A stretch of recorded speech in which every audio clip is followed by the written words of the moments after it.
my scar to shine is so funny. I don't know if I've ever said this before, and if I've said it, I don't think I ever said it enough. I actually started acting so that when my children grow up, they would be able to, at least, I never thought of being a star, at least know where to find me. I am one woman that my children were taken from me when they were very young because I married into a very wealthy family. And I could not think I would become anything in this life. And here I am today. I deserve a round of applause. I came from a polygamous family. A lot of people would wonder, she's from Ife. But a lot of people know that I am from Ogun State, Abeokuta. I didn't get to know my father until I am grown. So it is a very, very, when you say scars, I had scars. But today, I am shining. Shining beautifully. Shining beautifully. That sometimes I wonder, Bukky, who are you? But alhamdulillah, this is Bukky Wright, sitting right here in front of you. And I know that I don't think there's any story anybody want to tell about me that I'm ashamed to tell myself. Because I will always tell people, if you do not tell your story yourself, they are going to tell it for you wrongly. So be courageous enough to tell your scars yourself, so that when it starts to heal, people can know where it actually hurts. Because they are not wearing your shoes, so they don't really know where it hurts. But to the glory of God, like I said, anytime I have a scar, I lock myself up and make sure that I come out with a shine. So that is the background of my story. Thank you so much. That was beautiful. So now we come to Alhaji Corporate, as I used to call him, when we didn't know his name back then. I mean, we all knew him as Alhaji Corporate before the industry was the industry. What was at the point you started, what was the story like? I mean, we all see Nollywood now and think that, oh, Nollywood is a glamorous place to be. But at the time that Nollywood started and was at the distribution era, you were a titan, but people did not see you as just a titan. They saw you as the person to go and to aspire to. How did you build to that point to become the go-to person in the industry? How did you get to that point? What was the story like? What was the journey like?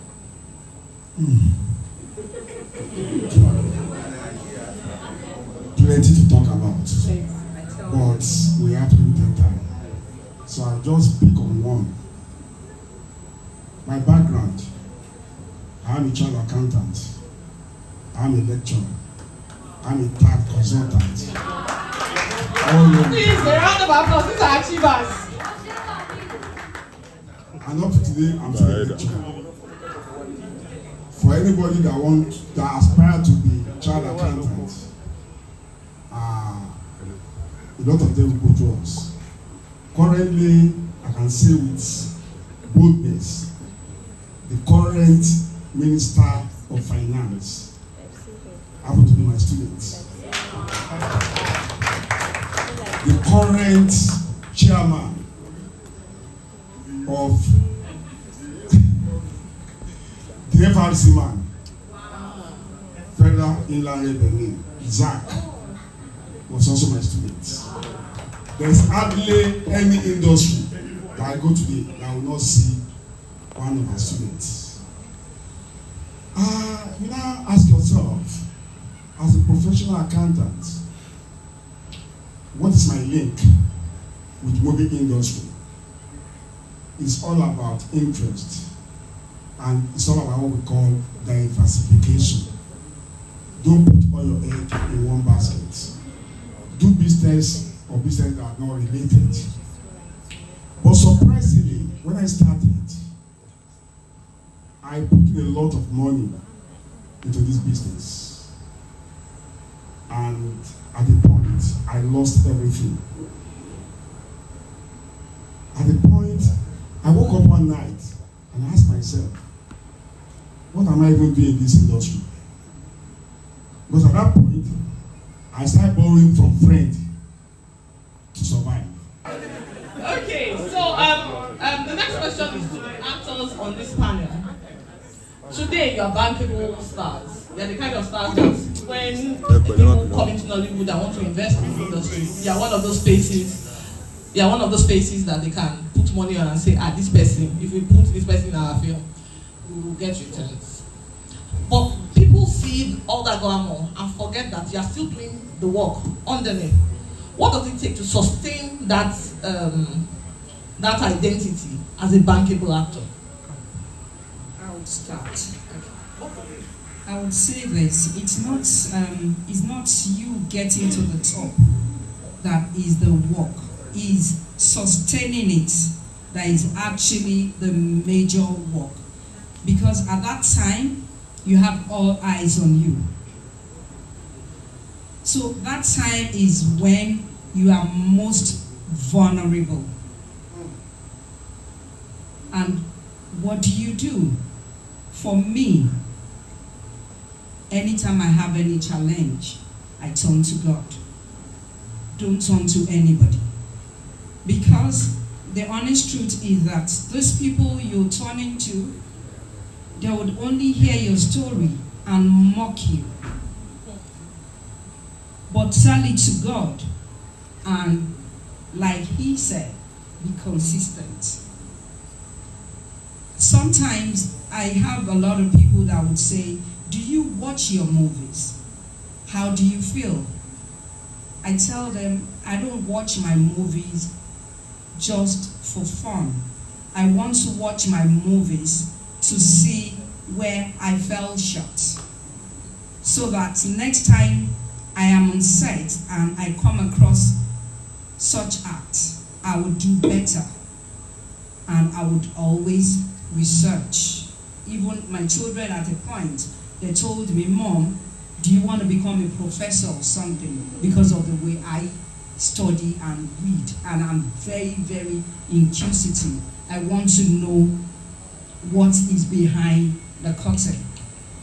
Though a lot of people would say curiosity kills the cat, but for me, curiosity makes the cat wiser. Thank you so much for that answer. Okay. To God be the glory.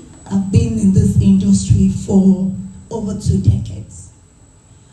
And one thing that I've learned is that talent alone does not guarantee success in the industry. Please don't get me wrong. Talent is very important, but discipline, character, growth are equally very, very important.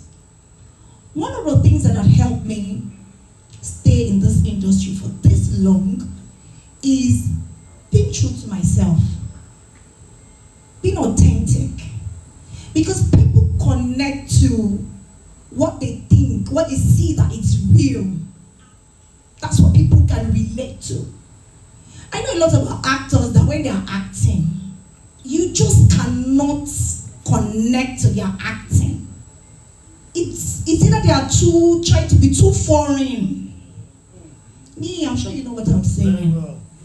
I'm not saying that you cannot play you cannot play different characters, but be convincing enough in the character that you play.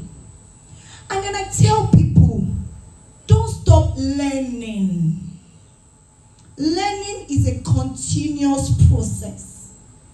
Keep bettering yourself in your craft. If you have to go for courses, if you have to have a mentor, just keep adding value. And then another thing that has also helped me is evolving, reinventing. You have to continuously package yourself.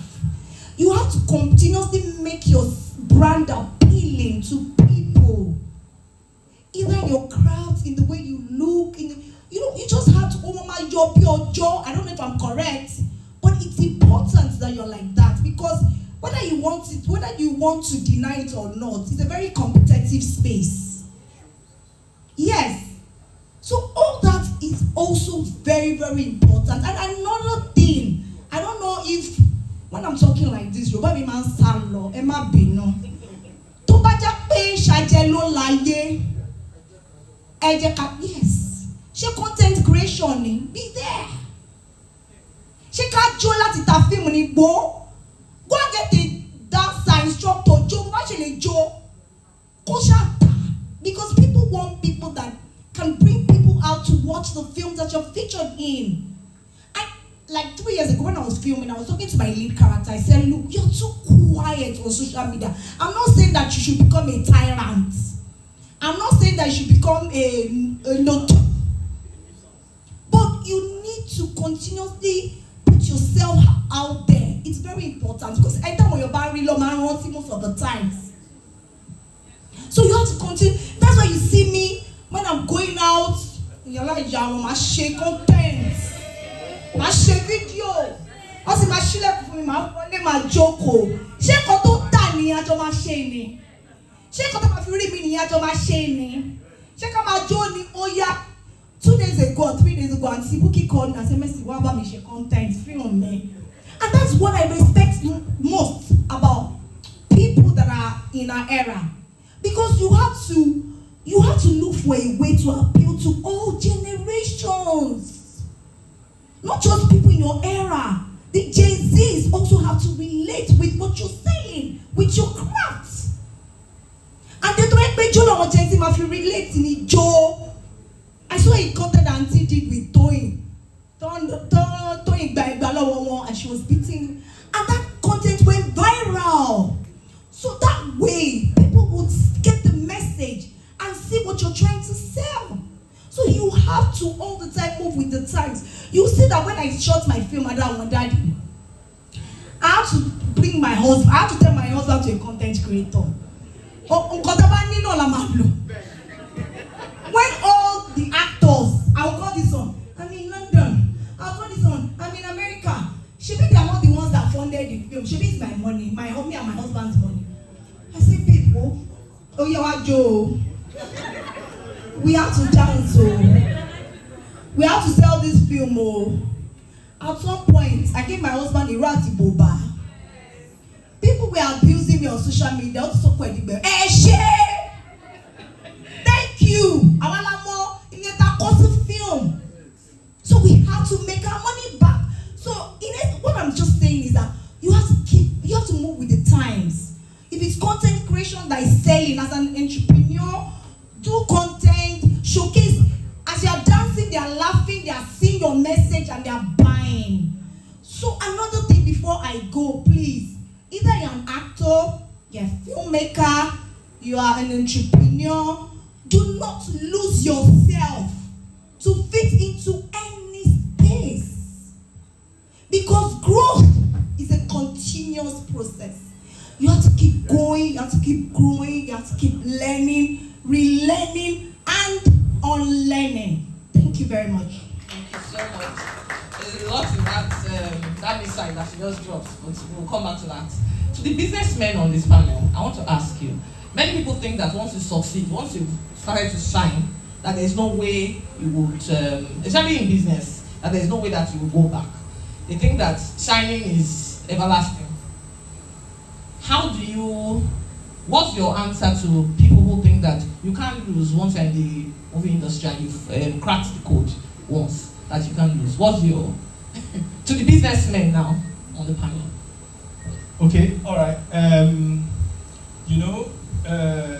I'm very new in this business. I tell people I've just been here for like a decade, and I got here accidentally.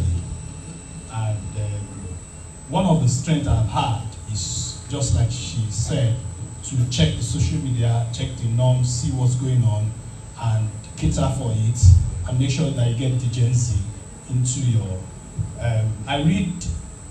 I do a lot of inference in data, and for where we sell, YouTube gives you loads of data.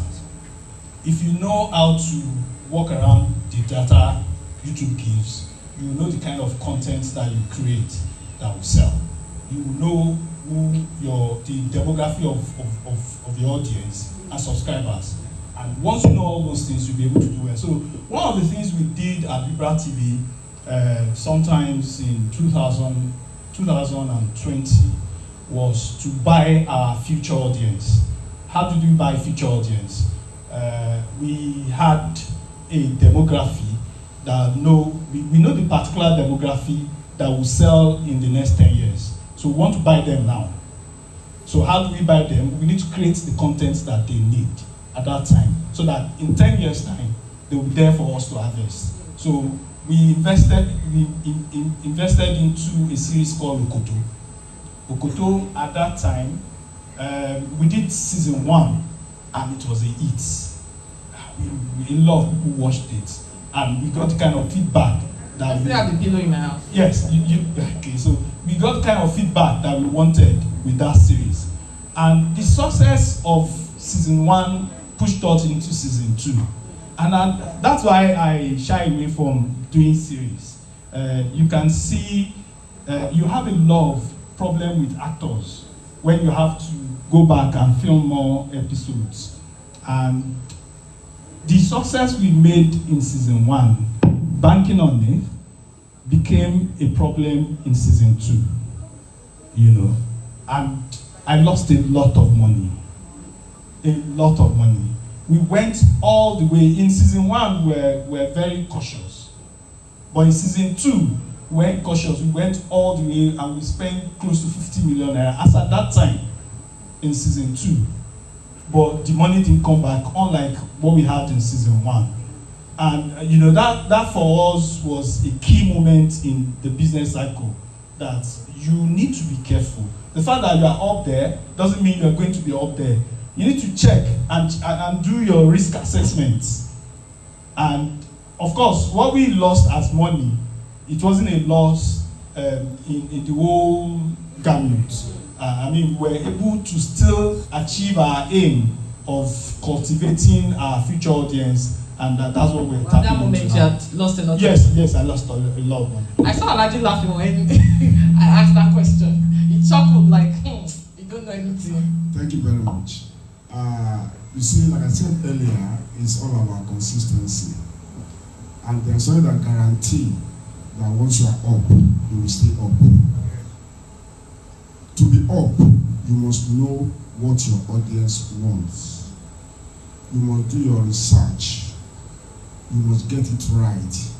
Even when you get it right, there is still not that 100% guarantee that what you believe they will love, they will actually like it. We've seen so many scenarios where you spend so much money bringing out a quality movies, what millions of naira. You believe so much in that particular story, and you throw it out to the audience, and surprisingly, the audience will say, no, that is not what we want. And you will look down on the particular project. Oh, this movie is not what I really want, Jerry.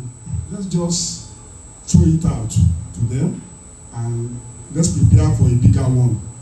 And you'll be shocked with the acceptability. And the kind of performance you get from that will override the failure from the previous one. So it's like we're trying to balance everything. The only thing is that when you do like 10 movies, you always pray. I was at a panel one day, I was talking about YouTube, and I said it requires prayer. Someone was like, prayer, that means you don't know what you are saying. I was just laughing. If you do a good movie, you put it out, if the algorithm does not pick it, you are in trouble. So that's why I say you need luck, you need prayer, you also need the audience to key in to what you are giving them. So by and large, if you do like 10 movies and you succeed in about 8 out of the 10, not only succeeding viewers wise, I'm not talking about numbers, but money wise too. People that are used to YouTube will know that a movie with 1 million views is not a guarantee that you will make money more than somebody with 300,000 views. It depends on so many variables. So I'm talking about movies making money. We are businessmen. They are the people that give us the quality products. Without them, we cannot. They are now business people. This is our banking. Yeah, but they learn from us. They learn that from us. And now, Mercy Aigbe is also married to a very active businessman. So she has more of it now. So what I'm trying to say is that as a businessman, you want to do everything to ensure that you succeed. Because at the end of the day, if you do 10 movies and 8 fails, you are going down. So you pray, the things I'm not saying you should pray only. Work hard, do your research, know what your audience wants. Pray that they will accept it. I also pray that it comes with that dollar that is needed. Thank you. Dollar is very important.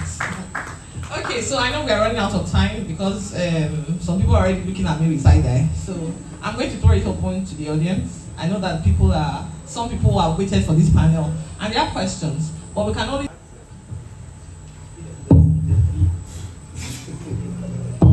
Good afternoon, everyone. My name is Merdy. Yeah, I just want to ask. My question is going to Alhaji Abdulrasaq, corporate picture. The chairman, because we call him chairman, our boss. Because when we were growing up in the industry, so we look up to corporate picture and all. But I just want to ask the question because we were fortunate to be the part of the head of the industry then. And still, we are still fortunate to be present now. So I now want to ask the question that needs to do with the past and the present. So what I want to ask is that then you used to you are not working only with the stars, the known people. Even though you are working with the known people, that you know that this producer is someone that if you give him his money or her money, give her the money, is going to do a good thing and the business is going to flow. But sometimes you look at, maybe you see the young shall grow, maybe under that producer or the actor. Even though you don't go direct to, you always call in that, come, can you tell your boss to make you a bro, that I will give you so money, but the money I'm giving is not going to be up to what I normally give to your guy. But you want to use the opportunity of that boss, that you know that the boss might be very happy that I want to help my student or my guy. But you should do that, and from that opportunity, I can count a lot of actors, producers that they draw with that process, which they are very big now. But suddenly, a lot of things change, that you don't do that again. And we still have a lot of people that they still want to grow in the industry. And the people, they come to us, which you know that we too we have, because you marketers, they are looking at us that we like in what effect. That if I talk to Lala now, Lala will be talking about millions. But those people, those guys, can you still continue the culture? I know there are a lot of things has happened, that the market, the economy, and everything I know. But I know that many people benefited from that process there. So can you still continue to, even if it's a little, because some of our young ones in the industry, they can grow from there and have the opportunity to get up. This thing that says that young shall grow, and that is where you're actually coming from. During that era, we do that, and up to today, we still do it. As long as you are able to come up with relatable stories, that people want to watch, and we see determination in you. You know, some people, they are not even really serious. They thought they are here for play. This business is not play business. It is a serious business that involves investing huge amount of money. And there's nobody that want to invest. When you're doing any business, forget about whether it is movie or anything, you are investing with one objective: to maximize your wealth, to increase your pocket. Anything you are doing that will lead to reduction in your wealth, nobody will support it. So if you see any young chap that come up with a good story and have somebody that can guarantee that, well, I'm vouching for this person or I will coordinate the job, we go for it. It's not just about you coming with story that people, you know, at times people will bring story, you read some of the story we read nowadays, you just read and laugh. Some people say, it's the story of my life. Oh. Plenty story there for everybody's life. So bring story that people will relate with. You see, story that worked 10 years ago might not work now, and some might still work. So if people are ready to work and they are sincere about it and they have the focus, they are consistent, we are still ready to be there to support. Thank you. That deserves a round of applause, please, because they are still ready to work. So we have time for one more question. Just one more question. Is this going to be the lucky asker? Or... Okay, if you are raising your hand, please raise it. No, not Mutiat. Mutiat cannot ask question here. Let's please let her ask the question. Okay, my question is, my name is Mutiat Alilawuri. We know. So my question is directed to the creatives, that's Auntie Bukky and Mommy J. I know your career, your respective careers have spanned through several years, and you have been consistent with your craft. Then scandal eating, and in that moment of scandal, you lose your mind. But we don't see that off screen. We only see the glam, the beauty, you know, that glamour face. So I'd like to know, in those moments, how do you come back to being yourself as a creative and as you as Mercy, as you as Auntie Bukky? Okay, as Bukky. No, you said so. Okay, you can I said by my name. That's my name anyway. Nah. Narrow. So I just want to know, how do you come back to yourself despite, you know, there are times you just open your social media accounts and you are the trending topic of the day. It can be draining. And a lot of fans also forget that you are human. Aside being that star we see on TV, you are human. But we don't see that. How do you navigate both angles and still be you? 2 minutes. 2 minutes.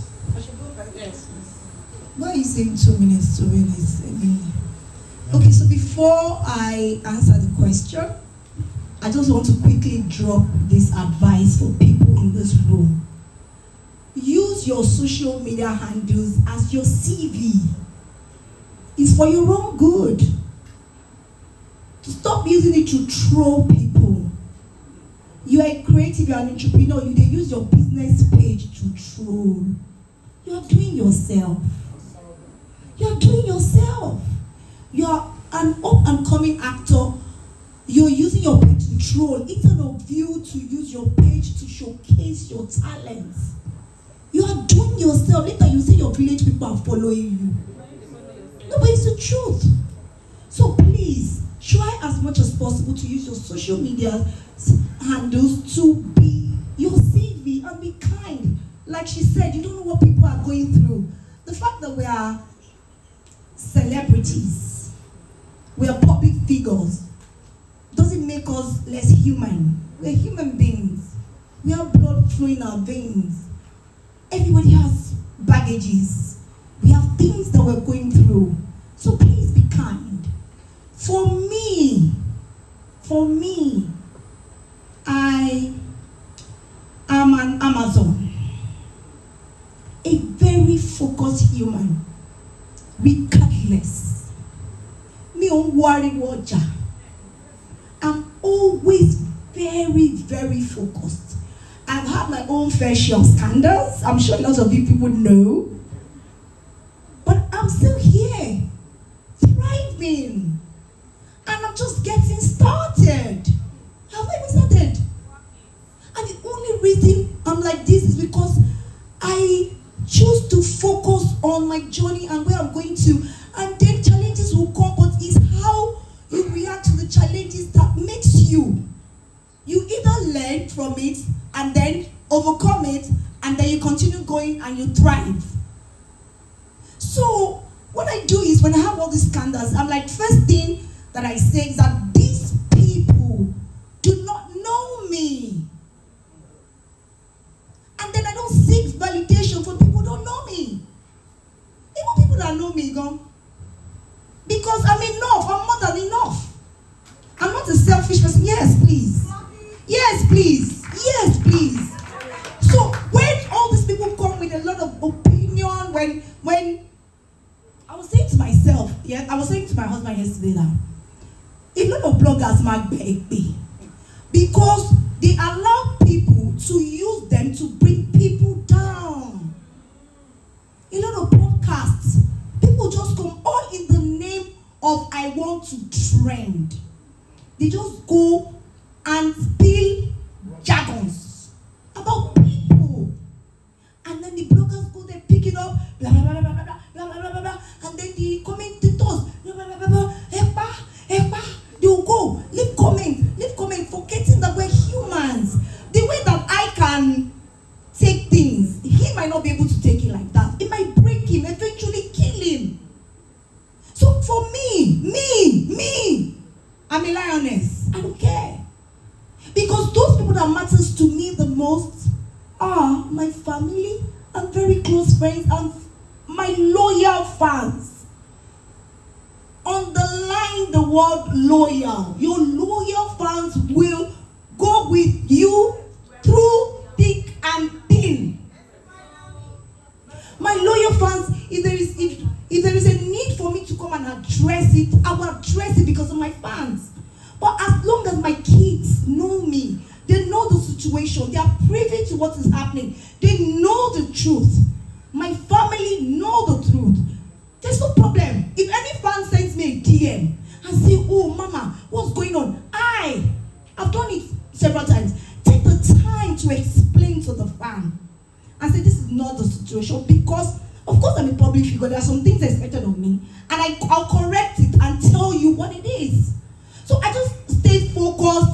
I just, like I said, I don't look at Ariwoja, and I continue to thrive because life itself is full of challenges and they will come, and it's how you navigate that eventually makes you who you are. It either breaks you or make you. And I've chosen that whatever challenges, whatever scandals that Mercy, Aigbe, and guilty would go through, I would overcome, thrive, and keep going. Thank you very much.